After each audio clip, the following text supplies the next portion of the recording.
My self doctor Shantanu Bhargav and you are watching Bhargav biology classes. हमारा जो blood का series चालू था, सर्कुलेशन का सीरीज चालू था, उसमें आज मुझे हीमोग्लोबिन आपको पढ़ाना है। हीमोग्लोबिन के बारे में एनसीईआरटी ने 2-3 लाइनें लिख के ख़त्म कर दिया। अगर आप हीमोग्लोबिन के स्ट्रक्चर को अच्छे से समझ पाओगे तो ये आपको रेस्पिरेटरी सिस्टम में भी काम में आएगा। ब्लड को कैसे ट्रांसपोर्ट करता है, कितने O2 को ले जाता है, क्या करता है। और जो 12th में जेनेटिक्स है उसमें जो सिकल सेल एनीमिया है, थैलेसेमिया है, ये सब आप तभी समझ पाओगे जब आपको हीमोग्लोबिन का स्ट्रक्चर पता होगा। ठीक है, तो मैं इसका एक स्ट्रक्चर बताता हूँ आपको। बहुत आसान है, इजी है, सिर्फ आपको डायग्राम को देख कर इमेजिन करना है।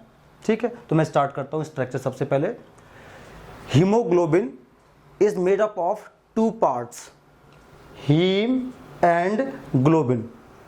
इसके 2 पार्ट हैं, नाम में क्लियर है, हीमोग्लोबिन, हीम प्लस ग्लोबिन। तो हीम पार्ट ये ऊपर वाला हो गया और ग्लोबिन वाला पार्ट नीचे हो गया। हीमोग्लोबिन का हीम 4% होता है और ग्लोबिन पार्ट कितना होता है, 96% होता है।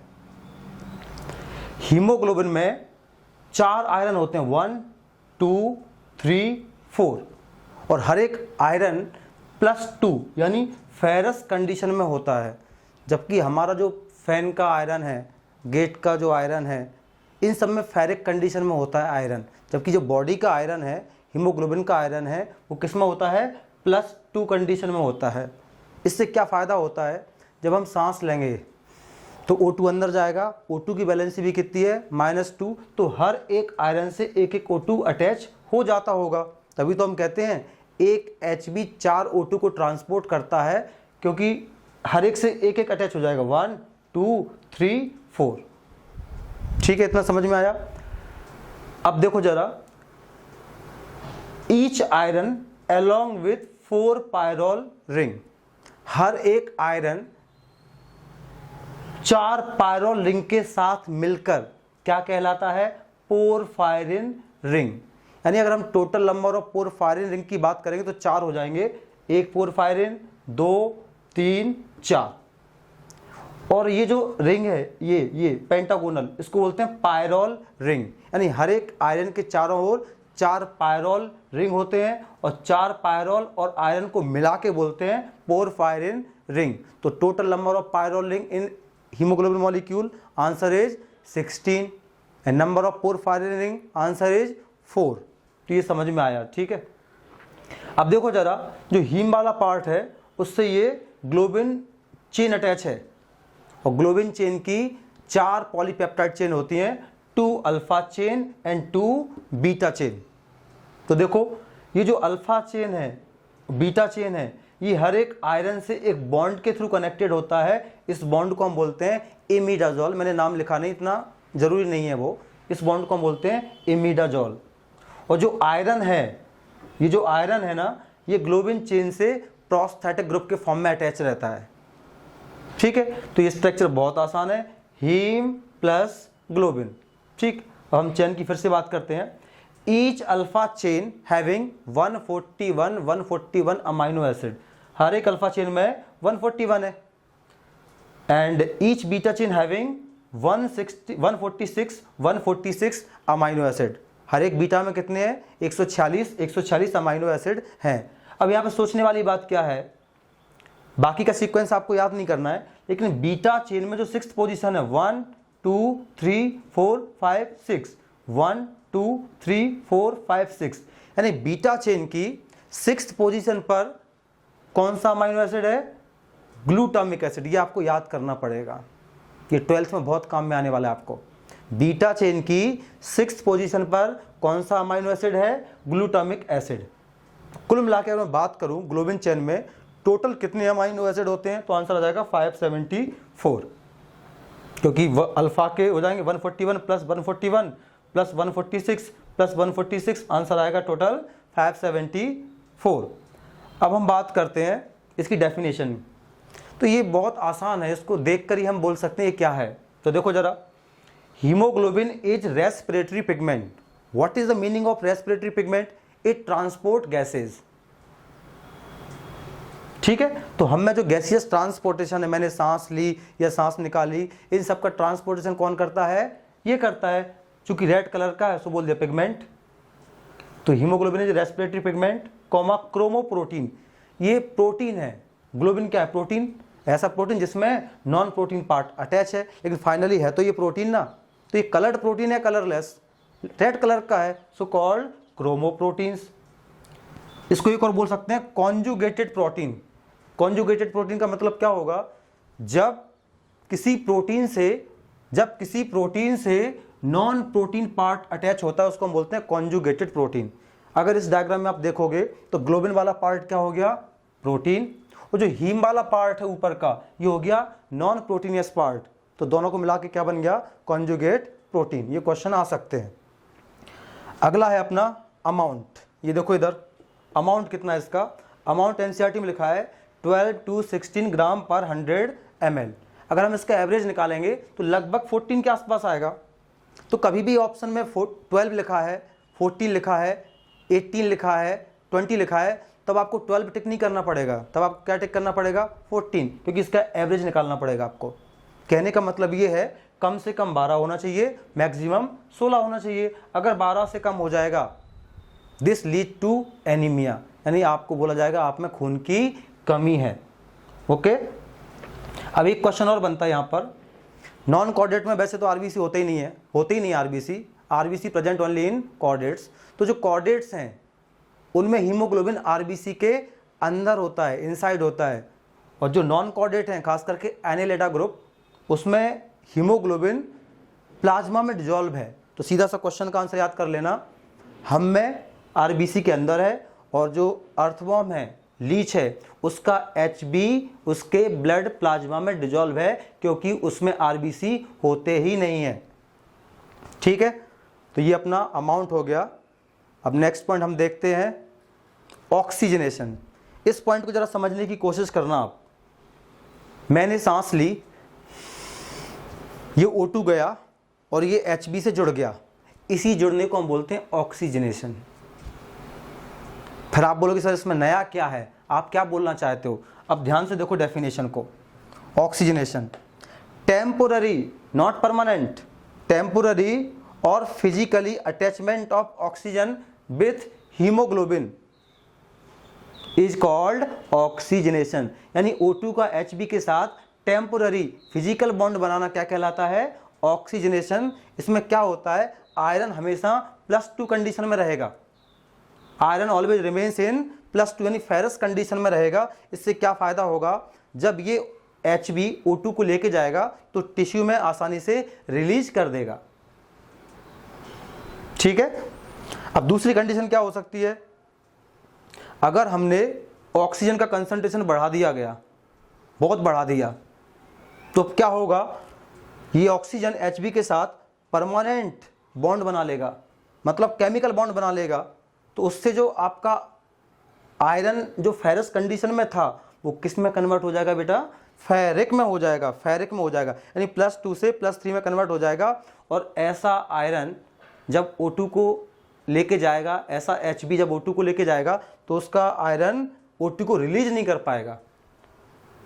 तो पेशेंट की हाइपोक्सिया से, ऑक्सीजन ना मिलने से डेथ हो जाएगी। यहाँ पर देखो ये जो अटैचमेंट आपको दिख रहा है ये ऑक्सीजनेशन है। जैसे ये Hb आपके बॉडी के सेल्स के पास पहुँचेगा ये O2 को रिलीज कर देगा, लेकिन अगर ये +3 में कन्वर्ट हो गया तो ये O2 को पक्के से जोड़ लेगा, उसको छोड़ेगा नहीं। तो आप सांस तो लोगे, O2 जाएगा भी, लेकिन आपके सेल्स को नहीं मिलेगा और वहाँ पर ऑक्सीजन की कमी से आपकी मौत हो जाएगी। नेक्स्ट पॉइंट है अपना, ये कॉन्सेप्ट है, यहाँ से न्यूमेरिकल बनते हैं। Iron is 0.34% of Hb। Haemoglobin का 0.34% आयरन होता है। अगर मैं अपनी बॉडी में टोटल आयरन निकालने की कोशिश करूं तो लगभग 2.5 से 3 ग्राम होगा एक हेल्दी पर्सन में। नेक्स्ट पॉइंट है अपना, ये भी कॉन्सेप्ट है। 1 ग्राम हीमोग्लोबिन 1.34 ml O2 को ट्रांसपोर्ट करता है। मैंने क्या बोला? 1 ग्राम Hb transport 1.34 ml of oxygen. ये भी एक कॉन्सेप्ट है। अब इससे न्यूमेरिकल कुछ भी बन सकते हैं। तो बताइए 100 ml ब्लड कितने O2 को ट्रांसपोर्ट करेगा? तो पहले आपको 100 ml में क्या निकालना पड़ेगा? हीमोग्लोबिन। वो एवरेज कितना होता है? 14 या 15 के आसपास होता है। 1 ग्राम 3-4 को करता है तो 15 ग्राम कितने को करेगा लगभग, या 14 ग्राम कितने को करेगा, तो लगभग आंसर क्या आ जाएगा 20 ml। अब आप बोलोगे सर हमारे एनसीईआरटी में लिखा है ह्यूमन रेस्पिरेटरी सिस्टम में कि 5 ml करता है। मैं इसके ऊपर भी फोकस करना चाहता हूँ। एक्चुअली आपका हीमोग्लोबिन 20 ml O2 को ही ट्रांसपोर्ट करता है, लेकिन वो बॉडी को कितना देता है 5 ml, यानी बाकी का जो 15 ml है वो वापस चला जाता है, जिसको आप एक्सहेलेशन में निकाल देते हो। तो आप बोलोगे सर जब बॉडी को 5 ml देना था तो ये 20 ml क्यों गया? ये रिजर्वायर की तरह काम करता है, इमरजेंसी के लिए है। जब आप स्टर्नस एक्सरसाइज करोगे, जब आप बहुत ज़्यादा हार्ड वर्क करोगे, तब आपकी बॉडी को O2 की रिक्वायरमेंट ज़्यादा होगी। उस समय केस जस्ट उल्टा हो जाएगा। उस समय आपका 100 ml ब्लड आपकी बॉडी को कितना O2 देगा 15 ml देगा, और लौट के वापस कितना आएगा 5 ml आएगा। कहने का मतलब ये है, दो लोग हैं, एक एक्सरसाइज कर रहा है और एक रेस्टिंग कंडीशन में सो रहा है। कोई पेशेंट समंदर में डूब गया और अनकॉन्शियस कंडीशन में मैं उसको बाहर निकाल के लेके आया। अब वहाँ पर कोई डॉक्टर उसने बोला उसको माउथ टू माउथ रेस्पिरेशन देना है, तो आप किसको बोलोगे? जो एक्सरसाइज कर रहा है उसको बोलोगे, या जो रेस्टिंग कंडीशन में उसको बोलोगे? सोचो जरा, बताओ मुझे किसको बोलोगे आप बोलोगे जो रेस्टिंग कंडीशन में। क्यों? जब वो सांस छोड़ेगा तो उसमें O2 की मात्रा ज़्यादा होगी, क्योंकि वो 15 ml बाहर निकाल रहा है। और जो एक्सरसाइज कर रहा है वो सिर्फ कितनी निकाल रहा है बाहर 5 ml, क्योंकि उसकी बॉडी उस टाइम पर 15 ml यूज़ कर रही है, और रेस्टिंग कंडीशन में सिर्फ 5 ml यूज किया जा रहा है। इसलिए आप जिम जहाँ पे करते हो वहाँ पे देखना, जब बहुत से लोग जिम करते हैं ना तो बहुत गर्मी लगती है, सफोकेशन होने लगता है, क्योंकि वो उस समय क्या करते हैं O2 कम CO2 ज़्यादा निकालते हैं। जिस बड़े हॉल में शांति से बैठते हैं लोग, देखना उसमें आपको सफोकेशन नहीं होगा, लेकिन जहाँ पे लोग जिम कर रहे होंगे उस रूम में आपको प्रॉब्लम आना क्रिएट हो जाएगी। इसका जवाब भी यहीं से दिया जा सकता है। अगर हम एक हेल्दी पर्सन की बात करें, उसमें टोटल अमाउंट ऑफ HB कितना होता है 800 से 900 ग्राम। इसको निकाल सकते हैं ना। 100 ml में कितना होता है 14 ग्राम, 1000 में कितना होगा 140 ग्राम, 5 या 5.5 लीटर में कितना होगा, उससे निकल के आ जाएगा ये। अब इसके फंक्शन की बात करते हैं। फंक्शन क्या है, हीमोग्लोबिन काम क्या करता है? सबको पता है हीमोग्लोबिन गैसियस ट्रांसपोर्टेशन करता है, O2 और CO2 का ट्रांसपोर्टेशन करता है, और ये बफर की तरह काम करता है। ये मैं आपको कब समझाऊंगा? जब मैं आपको रेस्पिरेशन पढ़ाऊंगा, मैं क्लियर बताऊंगा ये pH को कंट्रोल कैसे कर रहा है। बफर मतलब pH को कंट्रोल करेगा, ठीक है। और दूसरा काम क्या हो जाएगा, provide red colour of to blood. हमारे ब्लड का जो रेड कलर है वो किसके वजह से है, हीमोग्लोबिन की वजह से है। तो ये बहुत टफ नहीं है, सिर्फ आप इस स्ट्रक्चर को देखो, इसको देख के आपके सारे क्वेश्चन सॉल्व होते जाएंगे। Alpha chain, beta chain, ferrous, O2 कैसे अटैच हो रहा है, पोरफायरिन, पायरोल कितना % क्या है। तो ये बहुत टफ नहीं, बहुत आसान है। अब मैं बता रहा हूँ आपको फेट ऑफ हीमोग्लोबिन। हीमोग्लोबिन का भविष्य क्या होता है। जैसे फॉर एग्जांपल मैंने कल भी बोला था, लास्ट वीडियो में बोला था, जब RBC 120 डेज ओल्ड हो जाएगी तो क्या बन जाएगी, पॉइक्लोसाइट।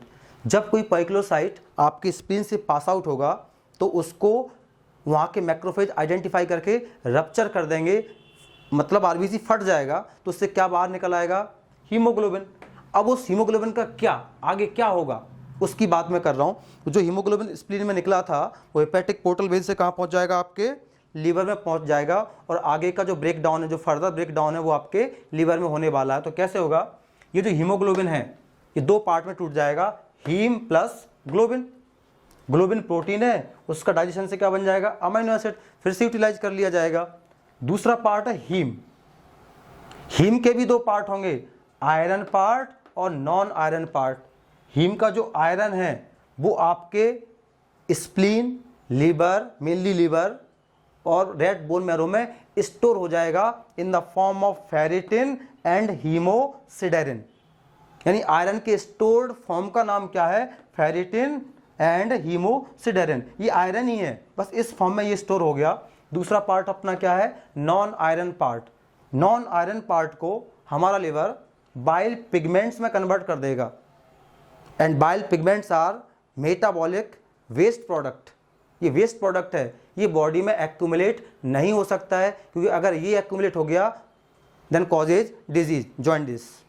तो देखो जरा, बाइल पिगमेंट दो टाइप के होते हैं। पहला होता है बिलिरुबिन जो येलो कलर का होता है और खास करके किसके बाइल जूस में मिलता है, ये कार्निवोर्स मांसाहारियों में। दूसरा होता है बिलीवर्डिन, ये ग्रीन कलर का होता है, ये खास करके किस में मिलता है, हर्बीवोरस में मिलता है, काऊ, बफेलो एक्सेट्रा। इंसान आता है ओमनीवेरस में, तो हमारा जो बाइल जूस है वो येलोइश ग्रीनिश रहता है। ठीक है, अब ये जो बाइल पिगमेंट्स हैं इनको बॉडी से बाहर निकालना है। ये बॉडी से बाहर दो तरीके से निकलते हैं। एक तो निकलते हैं इन the form of stercobilin. Stercobilin का कलर कैसा होता है, ब्राउन, और ये फीसेस के साथ बाहर निकल जाएगा। तभी तो हम कहते हैं colour of faeces is brown due to presence of stercobilin and it is formed from bile pigments. तो कुछ बाइल पिगमेंट्स तो आपके फीसेस के साथ स्टर्कोबिलिन के फॉर्म में निकल गए, और जो बचे थे वो आगे चल के काय में कन्वर्ट हो गए, यूरोक्रोम। इसका कलर कैसा होता है, येलो। ये यूरिन यानी पेशाब के साथ बाहर निकल जाएगा। तभी तो हम कहते हैं colour of urine is yellow due to presence of urochrome formed from bile pigments. तो ये छोटा सा फेट था इसका। अब एक सोचने वाली बात है, बाइल पिगमेंट्स किससे बन रहा है, HB से। तो सोचो जब भी आप में हीमोग्लोबिन ज़्यादा टूटेगा तो बाइल पिगमेंट्स ज़्यादा बनेंगे कि नहीं बनेंगे, और जब भी बाइल पिगमेंट्स ज़्यादा बनेंगे आपको जॉन्डिस होने के चांसेस ज़्यादा होंगे कि नहीं होंगे, बिल्कुल होंगे। इसीलिए मलेरिया के बाद अक्सर जॉन्डिस होता है, क्योंकि मलेरिया में जो मलेरिया पैरासाइट है वो RBC को अटैक करता है, उनको रप्चर करता है, जिससे HB काफ़ी अमाउंट में निकलता है और जॉन्डिस होने के चांसेस ज़्यादा रहते हैं। तभी तो हम पढ़ते हैं malaria is followed by jaundice. तो I hope you understand this lecture. मैंने एक शॉर्ट में आपको बता दिया है, डिटेल है जो आपको 12th में काम में आएगा, ह्यूमन रेस्पिरेटरी सिस्टम में भी काम में आएगा। तो दोस्तों आपको ये लेक्चर कैसा लगा, अगर अच्छा लगा तो इसको लाइक शेयर कीजिए, और जो लोग नए जुड़ते हैं वो चैनल को सब्सक्राइब कीजिए, और उसके पास में जो बेल आइकॉन है उसको प्रेस कीजिए ताकि लेटेस्ट वीडियो का अपडेट आप तक सबसे जल्दी पहुंच सके। Thank you.